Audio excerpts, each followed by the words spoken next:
La revista El Doctor en Casa presenta su programa El Doctor en Casa TV.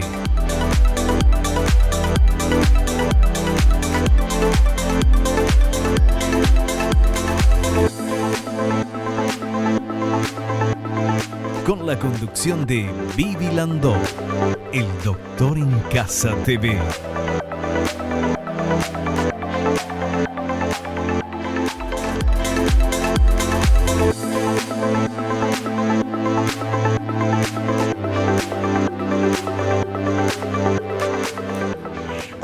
Hola, ¿cómo están todos? Muy, pero muy bienvenidos.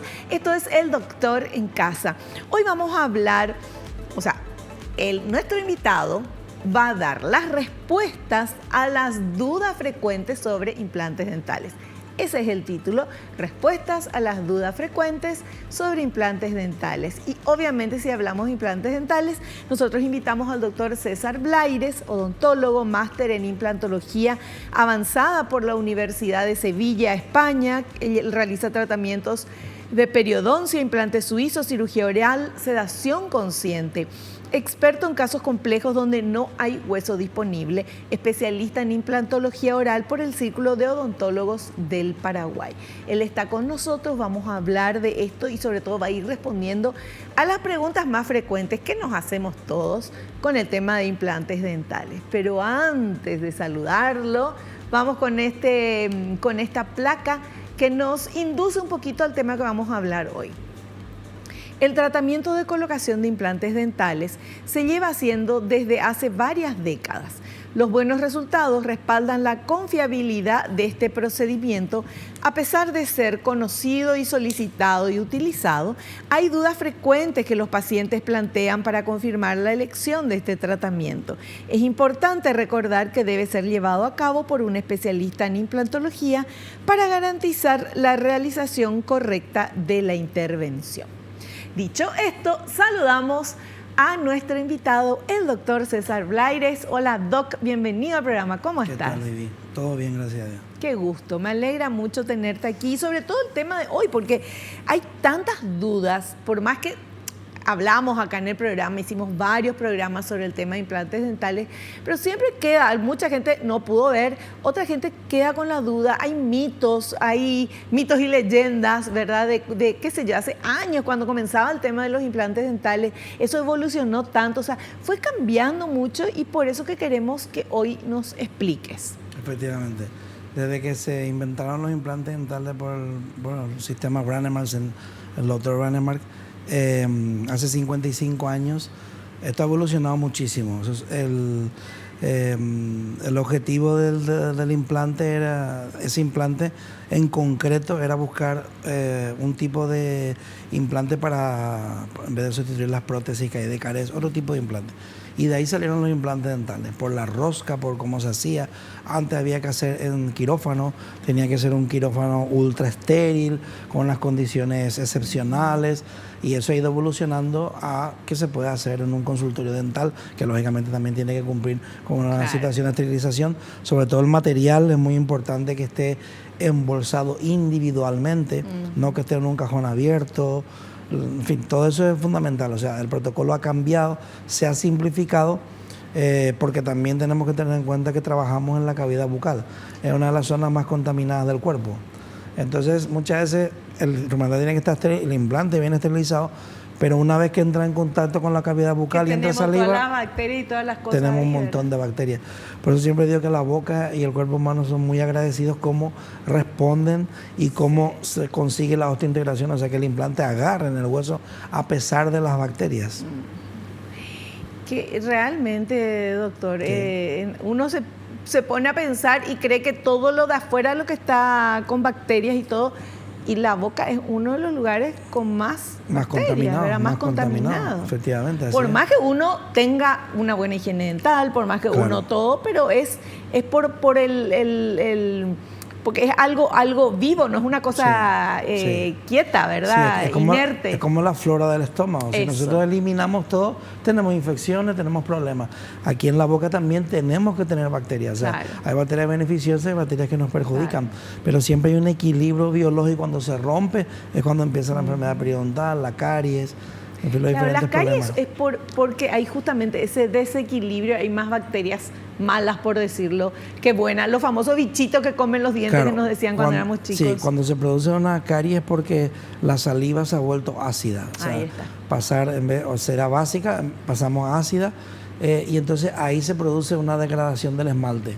Entonces ahí es cuando se produce la degradación del esmalte y se produce la caries. Claro. Pero el esmalte es muy resistente, aguanta. Por eso es importante lavarse muchas veces al día para reducir esa acidez de la saliva. Claro. Y entonces no tienes O sea, caries. la acidez cuando la saliva se vuelve ácida, ese ácido es el que carcome Claro. el esmalte del diente. Y una vez que Exactamente. carcome, ahí es más fácil que entren las bacterias, infecten. Exactamente. Y se haga la caries. Claro, porque la principal protección del diente es el esmalte, Claro. que es mucho más duro. La dentina ya es un poco más blanda y el nervio ya duele. Ya, O sea, claro, ya hay sí. vascularización. Entonces, la barrera principal sería el esmalte. Claro. O sea, y volvemos otra vez a lo que nos aleja de las enfermedades, que es la higiene. Sí, siempre es la higiene. Siempre hay que tener un control, siempre hay que tener un control, hacer revisiones periódicas. El decir estoy muy bien, entonces ¿para qué voy a ir? Eso es lo peor que se puede hacer. Siempre hay que tener un control. ¿No? Y si estás bien, mejor todavía, porque Claro. te vas a abrir la boca, el doctor te mira y te dice, está perfecto, acá una limpiecita, acá y ya te vas. Exactamente. Y feliz. Eso es lo ideal. Bueno, y el programa, esto hablamos así porque siempre charlamos con el doctor de temas variados, pero el programa de hoy el doctor va a dar la respuesta a las dudas frecuentes sobre implantes dentales. De esto vamos a comenzar en unos minutitos después del corte.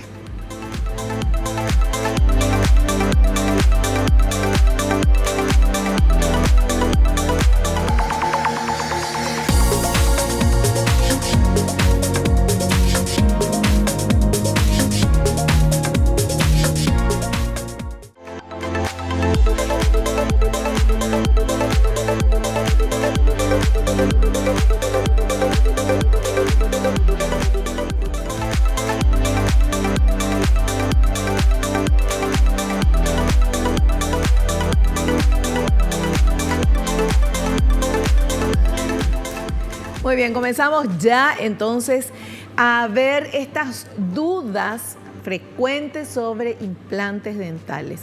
Tenemos material y vamos con ese primer material. ¿Cuándo es recomendable poner implantes dentales? La colocación de implantes es recomendable en pacientes que han perdido una o varias piezas dentales para reponerlas, recuperar sus funciones y detener la reabsorción ósea. En muchas ocasiones, los implantes pueden ponerse al momento de retirar una pieza dañada debido a caries, enfermedad periodontal u otros.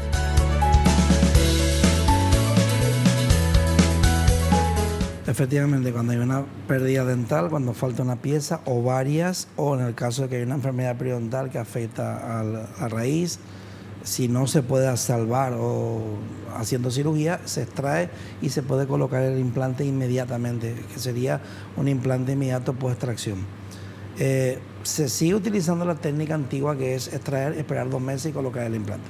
Esa es una técnica ya considerada antigua porque está demostrado que cuando tenemos una pieza dental, aunque esté mal y sea para extracción, cuando nosotros hacemos la extracción, tenemos que hacer una extracción cuidadosa para mantener las paredes del hueso, y al colocar inmediatamente el implante garantizamos que no hay nada de pérdida ósea, no hay ninguna resolución y es menos frecuente que fracase el implante.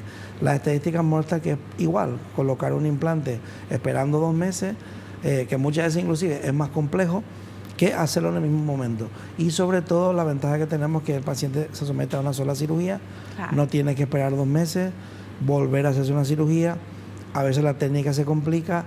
Entonces lo ideal es seguir o totalizarse y utilizar esa técnica de implante inmediato por extracción, mucho mejor. Doctor, y esto que se utilizaba y que me dice que muchos profesionales continúan utilizando, de hacer la extracción, Sí.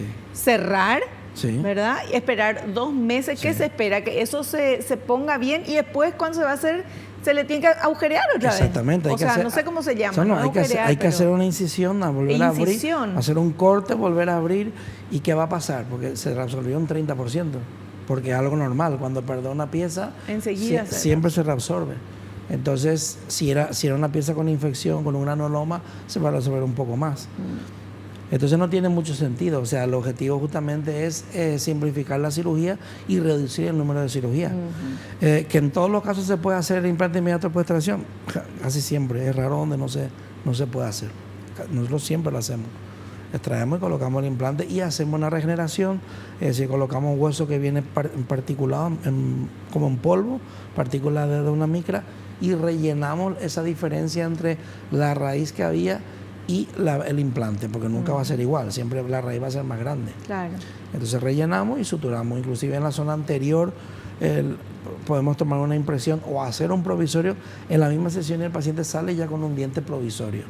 O sea que es mucho más eficaz de esa forma que haciéndolo de la otra forma. Y mirando desde el lugar del paciente, es mejor ir una sola vez y que ya esté todo, que volver otra vez que te hagan la incisión, la anestesia, todo. Y esos 2 meses que has estado esperando sin dientes. Sí. Estaba esperando porque hay que esperar supuestamente con esa técnica. Pasa lo mismo con el injerto.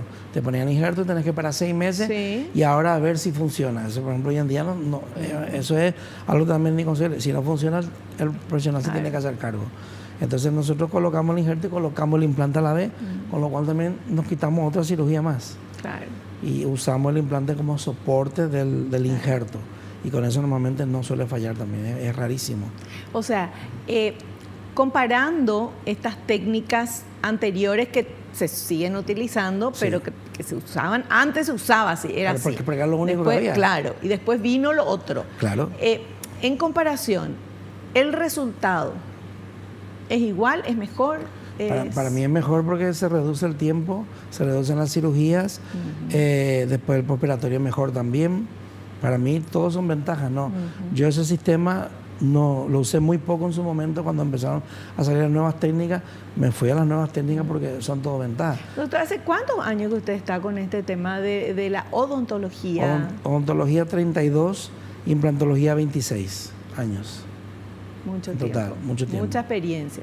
Sí, son muchos porque años. Eso es importante, porque en todo este tiempo también, y usted estuvo en Europa, tenía muchos pacientes. Sí. ¿Verdad? O sea, hay más cantidad de personas que van, que asisten, que acá en nuestro país, que somos menos. Sí, pero aquí hay pacientes también. Sí, por supuesto. Yo pensé que iba a haber por el número de habitantes iba a ser inferior, pero no, es bastante bueno también. Que le estamos esperando que venga, doctor. Sí. Por eso. Vamos a ver esta siguiente consulta. Otra duda. A ver, por favor. ¿Cómo se sujeta el implante dental en el hueso?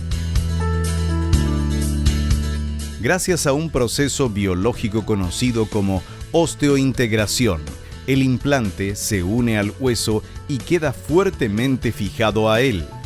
La osteointegración es un proceso que termina aproximadamente a partir del segundo mes tras su colocación.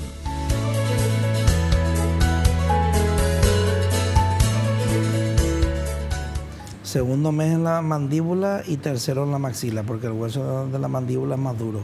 Entonces con 2 meses es suficiente. Y en la maxila 2 meses puede ser suficiente, pero lo suyo es esperar 3. Antes se esperaba 6 meses, tanto arriba como abajo, y se ha demostrado que no hace falta. El proceso de osteointegración es cuando el implante se coloca con un sistema roscado, con fresa. Cuando usamos, por ejemplo, los monobloc, eso es un proceso de impactación. Es parecido a las prótesis de cadera, que no se roscan, sino que van como impactadas en el hueso. Como una presión. Como ¿verdad? una presión. Sí. Se hace como. Y aquí hay una rosca que arrastra el hueso, pero una vez que el implante se queda, lo que buscamos es la impactación de la segunda cortical. ¿Eso qué quiere decir? La cortical sería la parte externa del hueso, es la primera, y la segunda es la más profunda del hueso. Con lo cual ese implante es prácticamente imposible que falle. Claro. Por eso me gustan tanto los monobloc, porque es bien difícil que falle. Claro, no, y vamos a lo seguro, doctor, con la experiencia que usted tiene, claro, obviamente. Claro, es un implante que hay que tener experiencia quirúrgica, pero una vez que se tiene, los resultados son fantásticos. Por ejemplo, colocar la prótesis provisoria a la semana, mucho más predecible que con un bifásico, que también se puede hacer. Pero yo tengo estadística de todo, entonces vemos, y el bifásico muchas veces, si no es muy autorroscante, suele fracasar por sobrecarga. No es que el implante no sirva, sino que no está muy indicado para ese caso. Ya.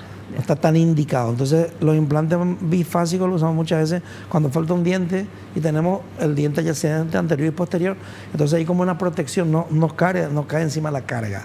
Entonces, eso con un bifásico va muy bien también. Por eso hay que tener diferentes sistemas y saber cómo manejar todos los sistemas, porque en algún momento te pueden solucionar una complicación quirúrgica. Doctor, usted utiliza todos estos sistemas. Sí. ¿Verdad? O sea, tiene experiencia en eso. Sí. Entonces, llegado el caso, puede decir, bueno, a este paciente conviene hacerle de esta manera, claro, y al otro paciente de otra manera. Nosotros cuando planificamos una cirugía vemos la altura, la anchura, y el día de la cirugía en el mostrador, en el mueble, que es más largo que esto, ponemos todos los implantes y todo el material que necesitamos. Y yo cuando hago la incisión, si hago un transmucoso, me levanto y estos son los que vamos a poner. Y entonces prepara y colocamos. Que muchas veces no usamos lo mismo, a veces usamos uno diferente, pero está todo ahí preparado para ver el caso en la cirugía. Planificamos una cosa, como dije en otro programa, pero a veces tenemos que modificar. Tenemos que tener todo ese abanico de posibilidades, de aditamentos, de todo. El hueso particulado, el hueso en bloque que ya vimos, la membrana también de colágeno. Todo eso tenemos que tener. Claro. Tenemos que estar preparados con todo eso y en base a eso. En cuanto a los sistemas, un implantólogo que conozca solo un sistema no es un implantólogo. Claro. Tiene que conocer todos los sistemas que hay en el mundo. Hay sistemas bifásicos, monofásicos, pero también hay sistemas de conexión externa que sobresale y conexión interna que el tornillo atornilla directamente dentro. Y dentro de eso hay decágono, octógono, conomorse, hay un montón de variaciones según cada casa comercial. Hay que conocerlas. Claro. Hay que conocerlas porque a veces también nos vienen pacientes de otro profesional que fracasó el implante, ahí no hay problema, pero que se rompió el tornillo o el profesional dejó de trabajar o se fue a otro lado y entonces requiere cambiar la prótesis o colocarle el tornillo para la prótesis. Y si no sabemos qué conexión es, ¿cómo le vamos a resolver? Nosotros tenemos una caja. No hay una conexión mundial, así tipo los caños de. Sí, existe la conexión externa universal, que es la que a mí me gusta usar porque si me muero o pasa algo, esa vale en cualquier país del mundo. Porque casualmente es la que menos se usa, por increíble que parezca. ¿En serio? Es la que menos se usa porque esa era la que tiene más estudios científicos, la que inventó Brånemark. Y empezó a ser denostada por las casas comerciales. Claro, y se pasó ya el marketing. A ella en marketing, te comenzaron a vender que lo otro era mejor. Y yo siempre cuando hay un sistema nuevo me gusta probar. A veces veo el sistema y digo, esto no va a funcionar. Sí. Pero sí me gusta probar y hay sistemas que realmente no funcionan. Son inventos, aditamentos que son imposibles de poner o que van a fallar. Y el sistema hexágono universal funciona, o sea, eso es de toda la vida, el que menos problema da, y si da problemas sabemos cómo resolver. Cuando sale un nuevo aditamento o un nuevo sistema, es nuevo. Claro. La única que sabe es la casa que te vende, y como digo yo, tenés que casar con la casa, tenés que empezar de cero, fresa, aditamento, tornillador, o sea, una inversión bastante grande. Claro. Y a veces hace esa inversión y después ves que no funciona el sistema y vuelve otra vez al sistema universal. Por eso yo el universal nunca lo he dejado porque siempre ha funcionado. Claro. Y el otro muchas veces es marketing solamente. Claro. Qué interesantísimo todo esto. ahora tenemos que hacer, hablando de marketing, hacemos un pequeño corte y volvemos enseguida.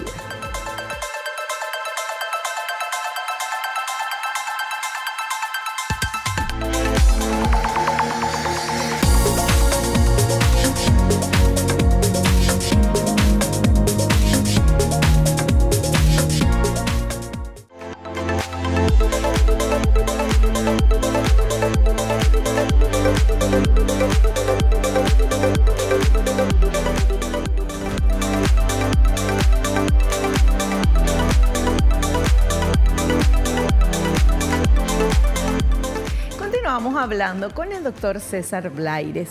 El programa de hoy son respuestas a las dudas más frecuentes sobre los implantes dentales, que nosotros ya hablamos de esto, de los implantes dentales, con el doctor en varios programas, pero es increíble cómo a mí me pasa que de repente digo, bueno, ¿qué más podemos hablar de los implantes dentales? Y van apareciendo más cosas, porque como ya lo dijo el doctor, primero, todo va evolucionando. Segundo, cada paciente es diferente. Entonces, está en la expertise del profesional saber qué tipo de implante usar, qué tipo de maniobra utilizar, cómo va a ser la incisión, qué se necesita.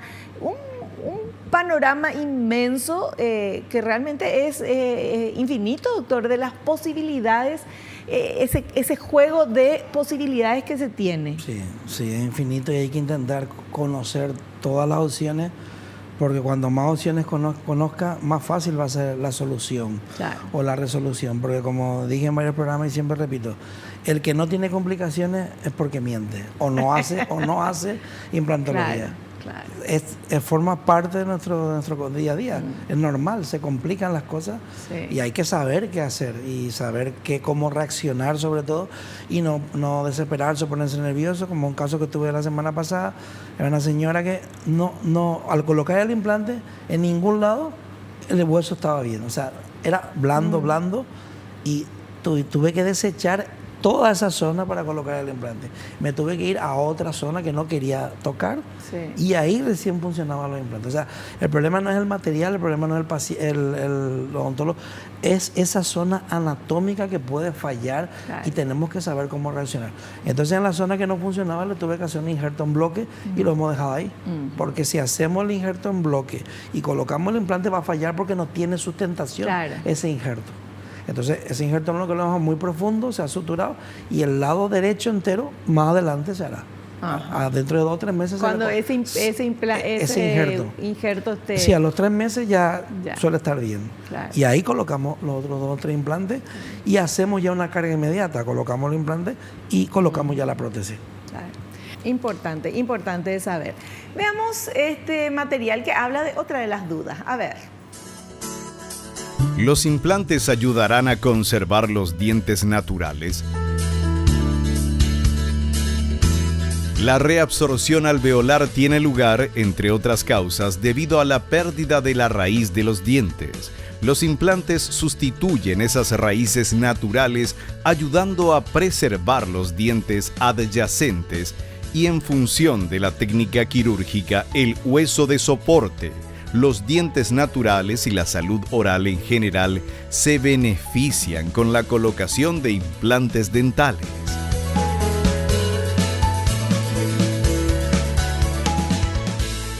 Sí, es cierto, porque en la zona donde falta una pieza se produce una reabsorción. Es cierto que si tiene un diente delante, un diente detrás, en la zona donde está la pieza se mantiene la vascularización y ahí no va a sufrir, pero sí en la parte adyacente, la parte más próxima, sí va a haber una pérdida ósea, que puede producir una reabsorción de 1 o 2 milímetros con el tiempo. Entonces colocar un implante ayuda a mantener. Por eso muchas veces hacemos una expansión, ensanchamos el hueso para colocar el implante también, porque no hay hueso disponible. Eso de ensanchar el hueso me pareció tan fantástico cuando usted explicó. Esto de aquí. En un programa anterior. Sí. Porque yo, dentro de mi ignorancia, ¿verdad? Porque acá aprendo de oído, pero pensaba que, no sé, una persona que ya no tenía hueso, que tenía el hueso muy chiquitito, muy finito, que ya no entraba, ya, ¿qué le iban a hacer ahí? Claro. La expansión y regeneración, porque una vez que el hueso es fino, 1 milímetro, tenemos que hacer 2 movimientos. Uno es la expansión, que es ensanchar el hueso de fuera hacia adentro, de dentro hacia afuera. Se colocan unos osteótomos que son como unos pequeños destornilladores, llamémosle. Se enrosca, se hace primero una incisión en el hueso y se va haciendo presión para que no se parta el hueso. Una vez que se consigue esta anchura, se colocan los implantes, porque si los colocamos aquí no van a funcionar. Y el hueso, el espacio que queda, se hace una regeneración ósea, es decir, se coloca este hueso para rellenar el espacio que queda aquí. Y después se sutura. Con lo cual hemos pasado 2 milímetros a 3, 4 milímetros. Entonces, esto nunca va a fallar, esto siempre va a fallar. Claro. Esa es la gran diferencia. Pero claro, para hacer esta técnica hay que tener equipamiento. Claro. Y los expansores, saber usar la técnica. Y eso tampoco es barato, porque los expansores no son baratos. Entonces, La inversión también que hay que hacer en el consultorio cuando se hace cirugía es también bastante grande. Pero esto hay que tenerlo porque se usa poco, pero cuando hace falta, si no lo tenés, ¿cómo resolver el caso? Claro. Eso es fundamental. Qué interesante, Sí. súper importante esto. Bueno, ahora vamos con este otro material, por favor. ¿Qué son los implantes de carga inmediata? Conocidos también como implantes en un día. Ahorran a los pacientes meses de espera, ya que se coloca una corona provisional que será sustituida por la definitiva cuando se haya llevado a cabo la osteointegración. Hay que matizar algo.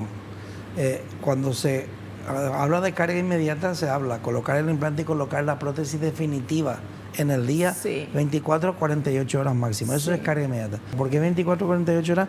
Porque hay que confeccionar la prótesis. Claro. Entonces depende del protésico. Sí. Y la provisionalización, sí, nosotros podemos prever, como dije antes, cuando falta un diente, mandamos a hacer ya el provisorio y colocamos el implante y colocamos un diente. Cuando una rehabilitación es muy complejo hacer en el día, pero también se puede hacer.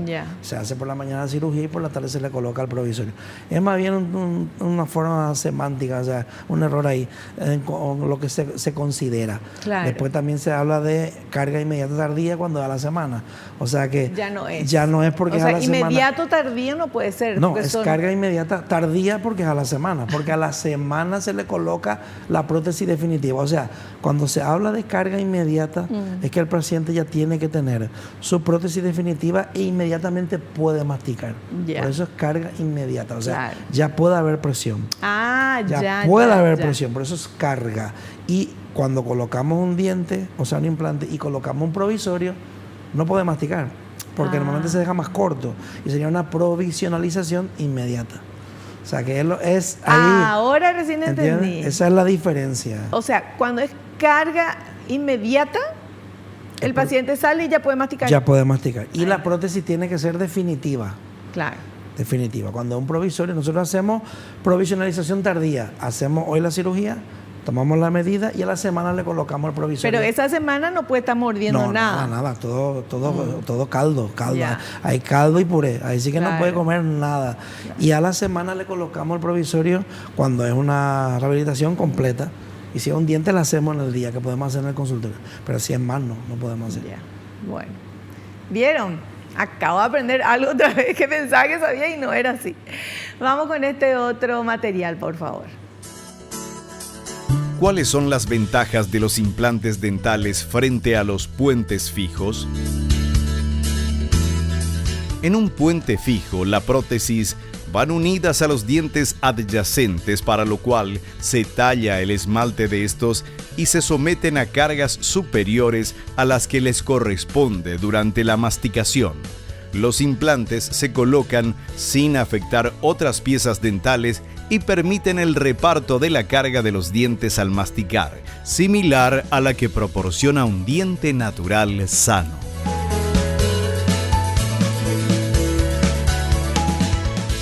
Aquí tenemos un puente, por ejemplo, de metal cerámica. Y si se fijan, los dientes están desgastados. O sea, nos falta una pieza y lo que se hacía antes, y se puede seguir haciendo, pero no es lo más indicado, era desgastar los dientes adyacentes, el que está delante, el que está detrás, y se manda a hacer un puente de 3 piezas y se cementa. Lo correcto es no tocar los dientes adyacentes y, como falta aquí delante, colocar el implante y colocar la corona que va sobre el implante, y así no dañamos los dientes adyacentes. Esa ha sido la principal indicación de investigar para los implantes dentales, ¿no? ¿Qué te faltan? Claro. ¿Y qué se hacía antes de que no existan los implantes dentales? Tallar dientes. El puente. O usar una prótesis removible con ganchito, un esquelético, un cromo cobalto, lo que sea. O, si tiene dientes donde apoyarse, tallar los dientes y cementar. ¿Quién inventó el implante? Branemark. Branemark. Sueco. Sí, Branemark. Fue el que inventó hace 55 años que salieron los implantes dentales. Se empezaron a comercializar. Así es. Bueno, vamos, cultura general también acá en El Doctor en Casa. Hacemos el corte y volvemos ya.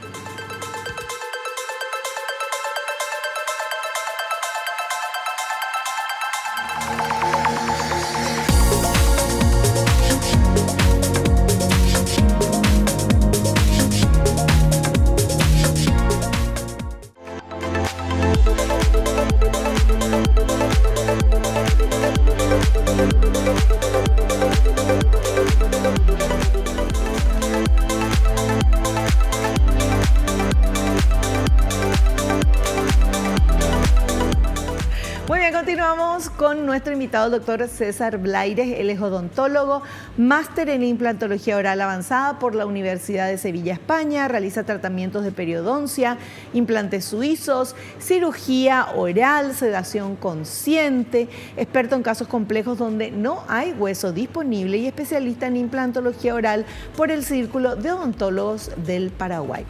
Y el programa de hoy estamos viendo todas las dudas frecuentes sobre implantes dentales y obviamente las respuestas para sacarnos todas estas dudas. Y tenemos este siguiente material. Vamos a ver, por favor, que nos habla de si se puede colocar implantes dentales si hay poco hueso. A ver. ¿Se pueden colocar implantes dentales si hay poco hueso? Hoy en día existen diversos procedimientos que permiten colocar implantes dentales en casos de poco hueso. La regeneración ósea o la elevación del seno maxilar son algunos de los métodos que ayudan a reunir las condiciones necesarias para colocar implantes dentales.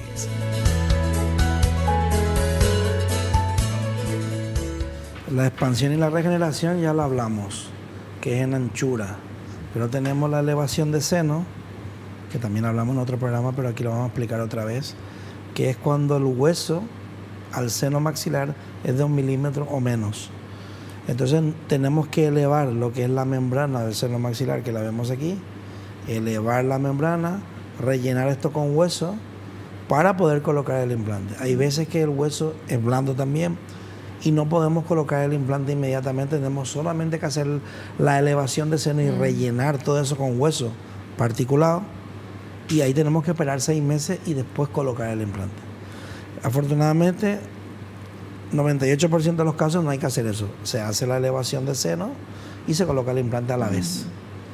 Entonces, eso es importante que lo hagamos, porque si por el contrario colocamos el implante sin elevar la membrana, o sea, rompemos la membrana, el implante va a quedar, pero se va a infectar. Puede producir una sinusitis secundaria por perforación de la membrana.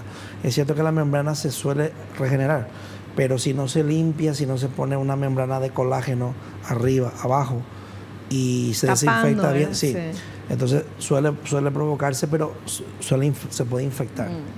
Entonces hay que tener cuidado con la elevación de seno, que también como el injerto hablan como que es algo muy sencillo de hacer. Sí. Yo te hago, no es nada sencillo de hacer. O sea, la membrana tiende a romperse porque mide 1 milímetro de grosor o menos.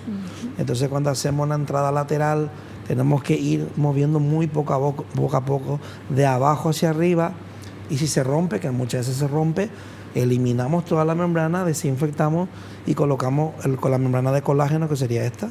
Una membrana arriba, primero colocamos el implante, rellenamos con hueso, colocamos la membrana arriba, otra membrana abajo, y este hueso que abrimos lo volvemos a colocar y suturamos. Sí se rompe, claro. Claro. Doctor, ¿dónde es más fácil colocar implantes? ¿En la parte de abajo o en la parte de arriba? En la parte de abajo, en la zona anterior. En la zona posterior también va a depender de la altura, porque aquí tenemos el nervio dentario. Entonces, por eso en la parte inferior el TAC nos viene muy bien para ver dónde está el mentoniano y el dentario, porque muchas veces ese nervio está a la izquierda. Entonces nosotros podemos hacer un bypass, pasamos al lado, por ejemplo, tenemos del nervio a la cortical 8 milímetros y le podemos colocar un implante hasta de 10, porque pasamos al lado del nervio sin tocar, sería un bypass del dentario. Hay que tener mucha experiencia para hacer eso, pero se puede hacer sin tener que hacer una lateralización del dentario, que es una cirugía muy compleja, que abrimos por aquí, localizamos el nervio, lo movemos Colocamos el implante, colocamos hueso y volvemos a colocar el nervio. Puede provocar parestesia, pérdida transitoria de la sensibilidad. Se toca el nervio. Aunque yo lo he hecho varias veces, pero es muy complejo y los riesgos son muy altos. Aunque parezca mucho más arriesgado hacer un bypass del dentario, no es tan complejo con experiencia. Lo otro es mucho más complejo.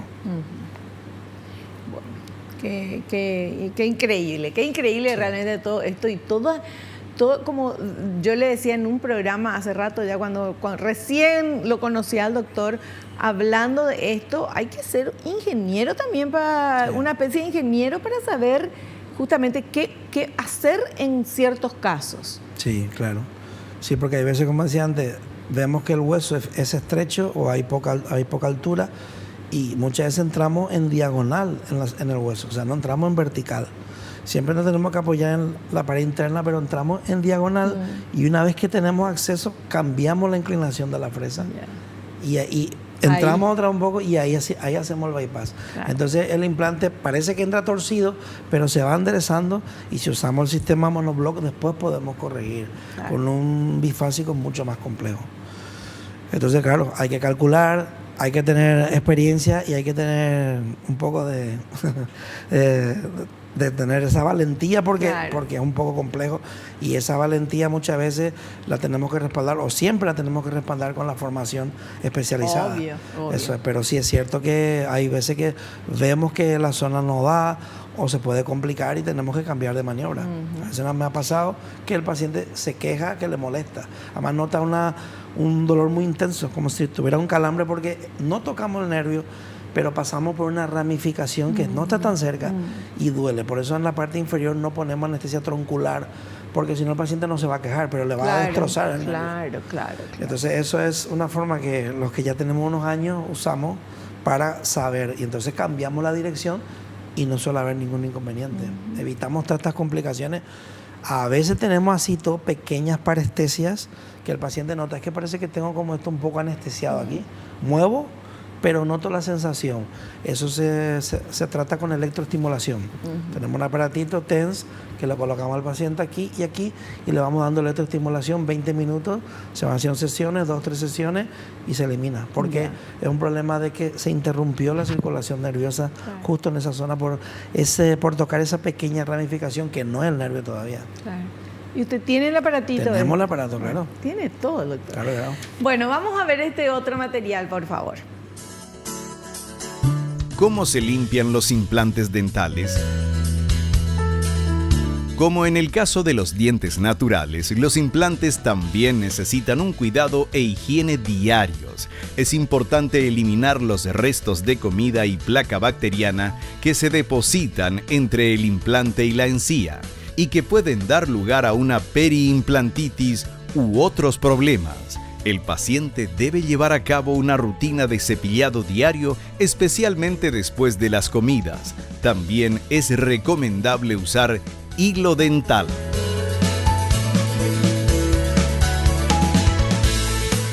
O sea, cuando colocamos el implante y la corona no debemos de dejar espacio. Es cierto que hay una teoría, una técnica de la época de Branneman que se dejaba un espacio a propósito para que entrara comida, pero para que se pudiera limpiar mejor, y ahí usaba los cepillos interdentales. Entonces, sí, se puede hacer, sí, se deja un espacio a propósito, no a nivel de la corona, pero sí en espacios entre un diente y otro. Entonces, entra la comida, un poco molesto porque entra mucha comida, te lavas los dientes y usas el cepillo, entonces limpias bien la zona de la encía, porque se pensaba que con eso se iba a evitar la periimplantitis, que es la piora del implante, que primero empieza con la mucositis, inflamación de la encía, que sería la gingivitis de los dientes. Pero ¿qué pasa? Después se dio que no se conseguía evitar la periimplantitis, que la periimplantitis es una acumulación de bacterias que, por ejemplo, los bifásicos tienen periimplantitis y los monofásicos no tienen periimplantitis, porque no hay unión, no hay tornillo, entonces no hay un espacio microscópico donde acumular. Entonces, esa idea se desechó, aunque hay gente que todavía lo sigue haciendo y es súper molesto porque se te mete un montón de comida. Por ejemplo, este tipo de prótesis que se puede hacer, la sobredentadura que ya hablamos, que va sujeta con 2 bolitas, en vez de que lo voy a dejar separado, en vez de que baje totalmente, se le deja un hueco ahí alrededor. Entonces, y sí o sí va a entrar comida. Sí o sí va a entrar comida, se supone que va a poder limpiar.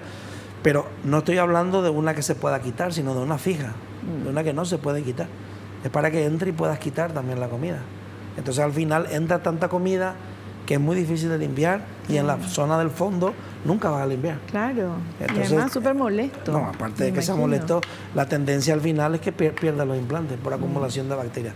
Entonces hay que intentar que la corona ajuste muy bien debajo de la encía entre lo que es el pilar y la encía. No que la corona vaya por encima de la encía, sino que la curvita que...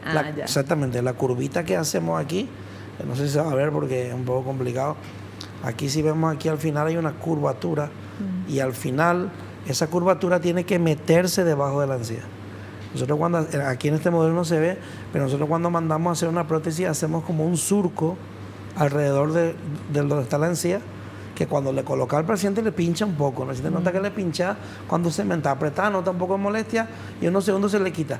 La encía, ¿qué hace? Se expande, se abre. Y al abrirse cubre naturalmente. Entonces está protegiendo la encía, está protegiendo la prótesis y después recién está el implante. De la otra forma está por encima la prótesis, la encía se retrae porque la prótesis le presiona a la encía. Entonces deja otra vez un espacio. O sea, eso son modificaciones del diseño de la corona, del ajuste gingival, o sea, la encía, que eso hay que tenerlo en cuenta a la hora de colocar la prótesis. Por eso cuando nosotros colocamos siempre se produce una isquemia, se ve todo blanco la encía del paciente. Entonces otra idea, esto está mal, esto está perfecto. Apretamos, cementamos, esperamos y después ese color se va volviendo rosado y desaparece porque la encía se separa. Porque la misma prótesis le provoca que salga, no que se retraiga. Entonces queda por encima. Algo natural y protege. Claro. No, además también... Además de todo lo que dijo, doctor, queda bien, no ves ahí estéticamente, ¿verdad? Pero si poner la corona encima de la encía al principio también queda bien, pero después empuja la encía. De esta forma, ¿no? Y ahí Claro, porque en vez de estar así recto, hacemos esto. Entonces la encía pasa aquí. Si hacemos recto, la encía está aquí y al final va a retraer. Pero si hacemos curvo, la encía cae. Ese es el objetivo. Perfecto. Hacemos un pequeño corte. A la vuelta tenemos más consultas que ustedes quieren y han enviado para el doctor. Volvemos ya.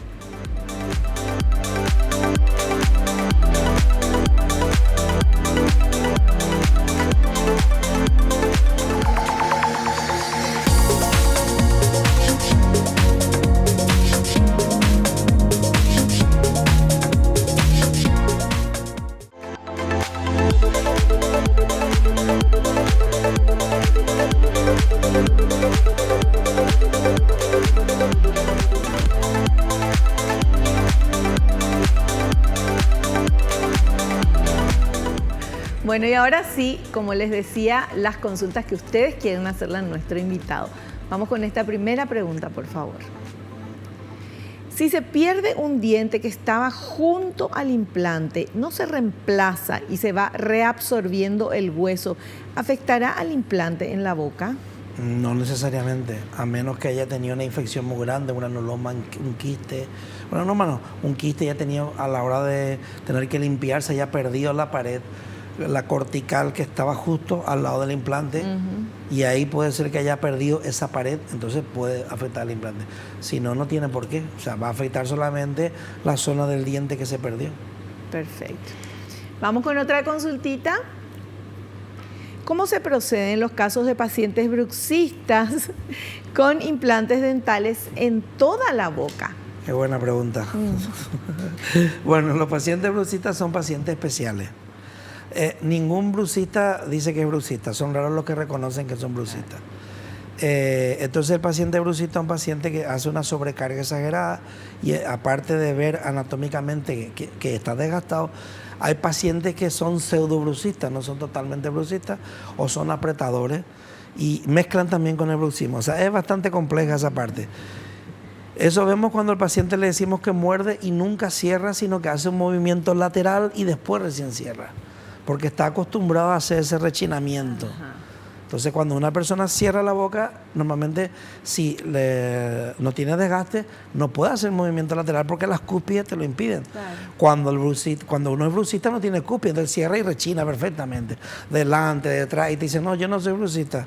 ¿Cómo puedes hacer eso? Pues justamente porque eres bruxista. Entonces el bruxista desgasta esas cúspides y entonces hace que, porque el cuerpo sabio al final pierde esas cúspides para que no haya sobrecarga. Entonces, a la hora de tratar a un paciente bruxista, primero hay que avisarle que es bruxista, que tiene más posibilidad de otros de fracasar implantes, que fracasen implantes durante el periodo de esta integración, que tiene que cuidar su alimentación, que tiene que hacer exactamente, que puede romper su provisorio, porque rompen los provisorios, por increíble que parezca. La presión, los parten, te dice que el material es malo. No, eso es así, porque un provisorio es duro, pero no es como el definitivo. Pero rompen el provisorio. Y después, aparte, pueden sentir presión en alguna zona, sobre todo en la parte anterior, mucha presión de repente, entonces está mal puesto. No, es por el movimiento de lateral que hacen de rotación y que la prótesis, al ser una llave, entonces hace esa presión, y a veces un lado más que el otro, o completo. Varía según lo que haga el paciente, no hay, es siempre así.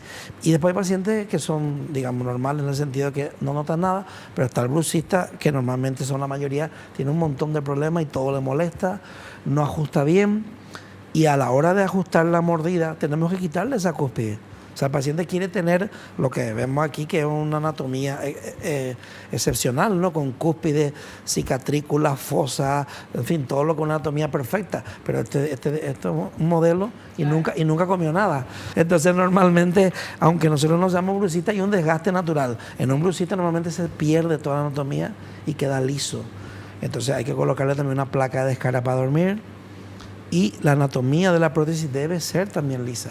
Por fuera sí tiene la forma para no dejarle como una pista de aterrizaje, claro, pero en el centro hace una concavidad, una curvatura, y le tiene que quedar así. No es porque el material sea malo, no es porque nosotros no queremos hacerlo bonito, se tiene que quedar así. Y para que funcione. Para que funcione. Y también se le avisa al paciente que hay veces que así rompen la cerámica, parten la cerámica. O sea, hay que tratar el bruxismo.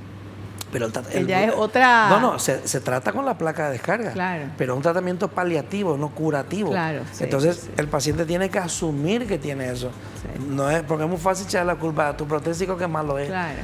No tiene nada que ver. Nosotros hacemos todo lo que se puede hacer. Después hay un material muy moderno que es el circonio. Por ejemplo, un bruxista es una barbaridad porque es tan duro que provoca dolores también. Entonces en un bruxista es muy complicado colocar circonio, aunque las nuevas generaciones están poniendo el circonio como si fuera lo que hablamos antes de lo moderno, y ya hay estudios a 7 años y a 10 años que fracasan todos los implantes con prótesis completa con circonio. Ya me han llegado estudios de Medline y eso no se equivocan. Entonces hay que tener mucho cuidado con el bruxista y qué materiales se utilizan. Fantástico. Doctor, la musiquita nos indica que terminó el programa. Queremos agradecerle la presencia y lo esperamos en uno próximo. Muchísimas gracias, Baby. Nos despedimos también de todos ustedes. Nos vemos en el próximo programa, si Dios así lo permite. Y no te olvides lo que te digo siempre, porque es cierto. Naciste para ser feliz. No te conformes con menos. Chao, chao.